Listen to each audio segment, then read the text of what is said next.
Good afternoon. My name is Robert Stanley, and this is my fifth and final week for FTH 223 hammer-fired weapons.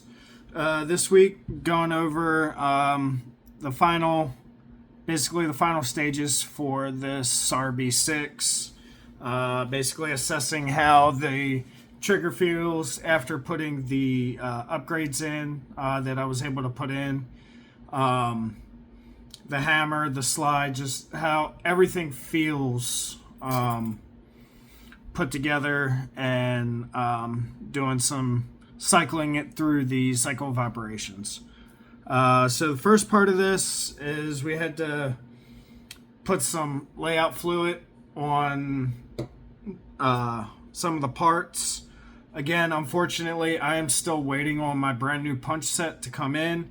This is the result from last week, trying to get the pistol apart and put a lot of the trigger upgrades in. So I still have not gotten my trigger upgrades in fully.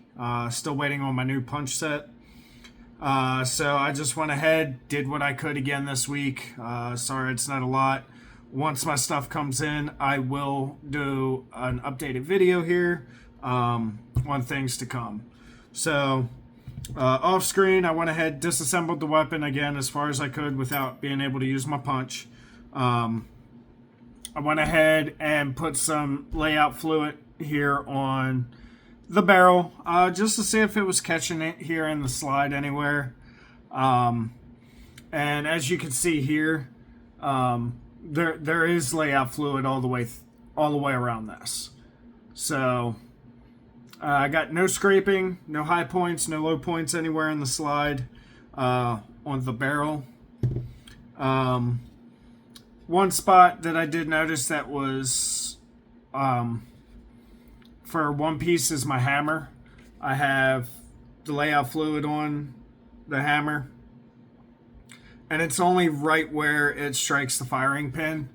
If you look here on the side here and the side here, I have no high spots. And I can't really say that that's even a high spot on the, let's call it the face of the hammer, where it strikes the firing pin. Because I also put some layout fluid back here. And right there on my firing pin catch here that can be removed.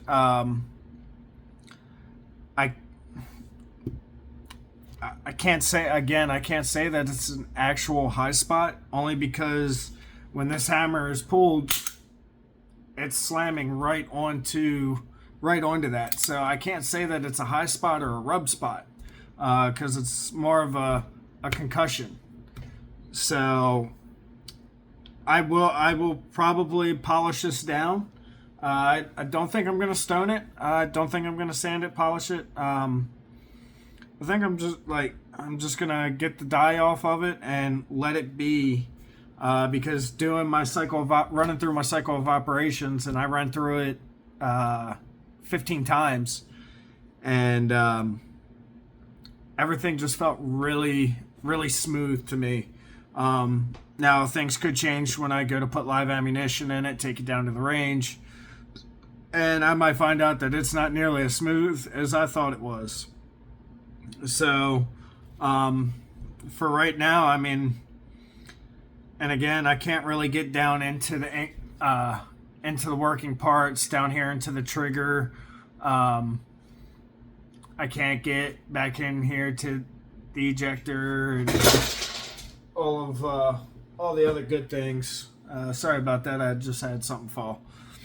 So, but other than that, I mean, this thing is pretty smooth in my opinion. So I'm going to go ahead. I'm going to pause off camera real quick. I'm going to get this layout fluid cleaned off the barrel, the slide, and the hammer, and come back. We'll put the weapon back together and go through it. But as of right now, I mean, there's nothing that I can really do right now to really find any other high spots. So give me a couple minutes, clean this layout fluid off, and I'll be right back. So, welcome back. So I got the pistol back together. Chambers clear, free of all live ammunition. And again, I'm sorry I couldn't get this, get any more layout fluid throughout this pistol.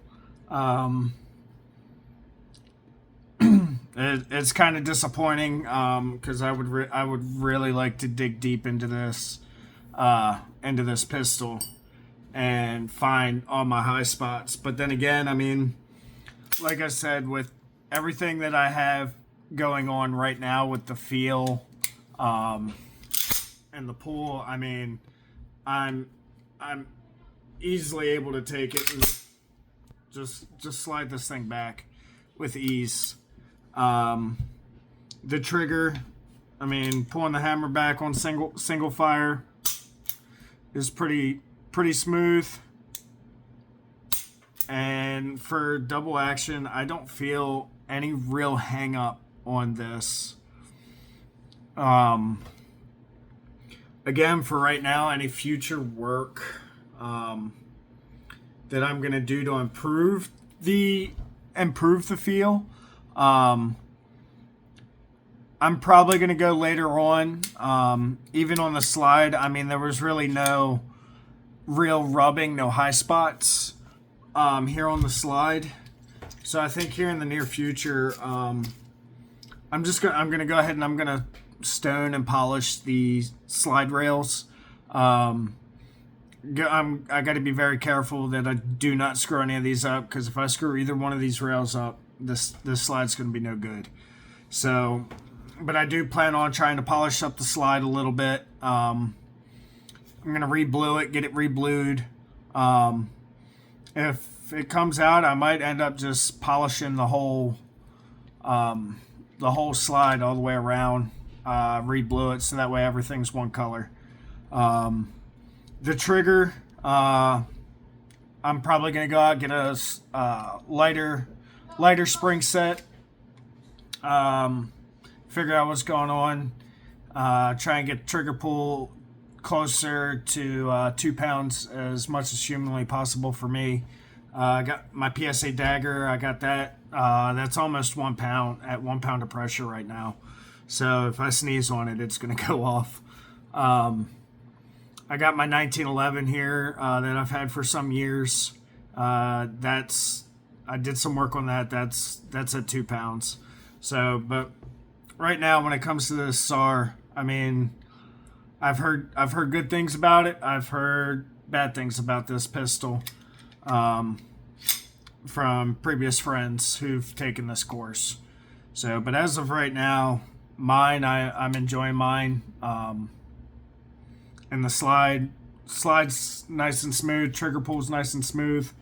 And as of right now, I have no high spots again. So unfortunately, again, I wish I could have gotten down into the trigger, see if there's any high spots in the trigger itself. Polished it, stoned it, maybe shaved a little bit off just to make it a little bit more smoother. When it comes to the hammer, again, the only spots that I found were from the percussion spots hitting the firing pin, so I can't say that that's a high spot, only because it's making contact with something. The sides of the hammer, there were no rough marks, no scrapes, so there's nothing on the side, so the hammer's going smoothly. But as of now, again, that's all I could do. I will do a touch-up video on this, hopefully here soon. But until then, again, this is my final assignment, week 5 for FTH 223. I hope to see y'all soon, and keep living the dream.